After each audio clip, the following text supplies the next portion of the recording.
NP programs are complicated.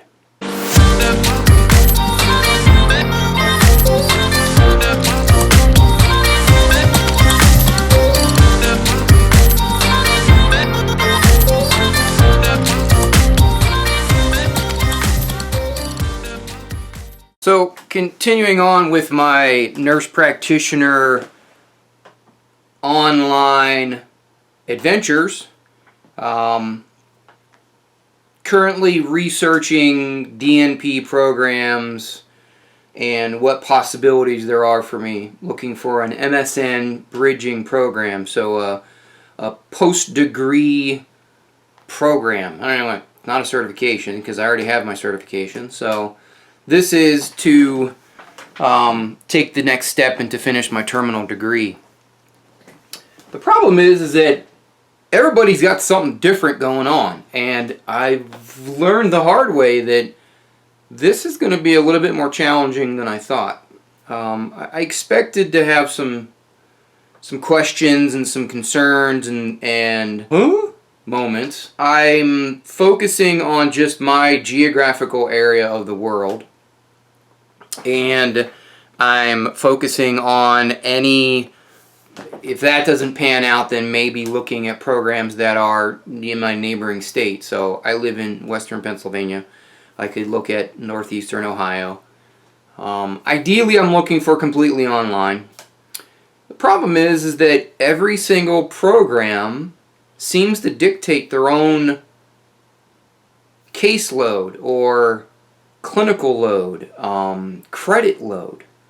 I'm looking at various programs right now, and a handful of them are varying in their number of credits they're requiring. Now, of course, it's all contingent upon how many of the hours and credits will transfer from my master's program. So, and that's like a 5 to 8, maybe 10 credit allowance depending on where you go. Even still, there is like a 25 to 40% difference in the total number of credits required from each program. It's the same program. It's an MSN to DNP bridge program. I already have my master's. I already possess my certifications. I just need to take the extra classes to attain my doctorate in nursing practice. Yet all of these schools seem to have different requirements. So I'm a little concerned by that. The good news is that some programs require very little credits or minimum, bare minimum, while others, there is one program that wants double what a neighboring program wants. Just madness. It seems to be a Ponzi scheme of some sort. I have a list of things that I've sent out emails to 10 schools so far, and I have a list of things I'm going to ask them. So, of course, the first one is, how many total credits am I going to be required to complete? I want to know, so that's one. Two, any time constraints? Are they making me get it done in a certain amount of time?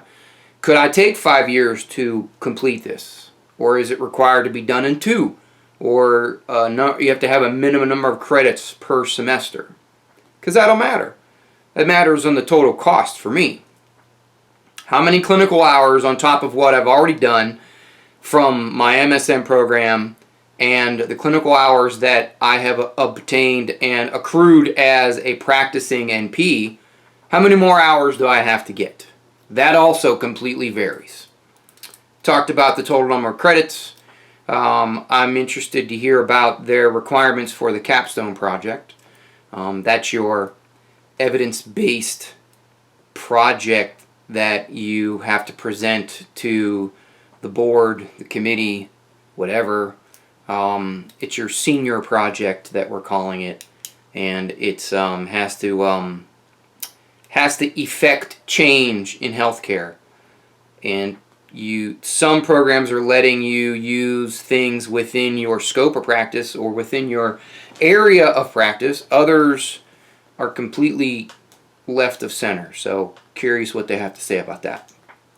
Cost is a big thing. How much are they charging per credit? Do they have scholarships? Do they have discounts in any way, shape, or form? For my clinical hours, what kind of preceptors am I allowed to have and not allowed to have? Quite honestly, hopefully that I don't shoot myself in the foot, but I'm going to use my coworkers because half of my coworkers have their DNP. I could also use my docs that I work with too, so whatever. And then last but not least, is it purely online, or are they requiring me to come visit the campus, and how many times will I have to do that? All of these things I'm going to throw them in a bowl, mix them up, and figure out what's going to work best for me in my life. And my personal life I'm just going to have to shelf for a couple years, but work life, is it going to work? Is it going to be feasible with my work schedule? I'm pretty sure that most of it will. I think it's going to come down to the amount of money I got to come up with, not only each semester, but total amount of money. It's probably going to affect a lot of things I do. I'm hopeful, but I'm also guarded. I'm looking to start as soon as possible or as soon as feasible. I'm willing to wait a year if I have to. If that means I can wait a year to save money, I'm okay with that. I mean, I'm looking at a 5-year plan. So I got time. I have the ability to wait it out, and I'm okay with that. Some people who aren't as lucky as me. Another episode of The Daily Sean. I'm out.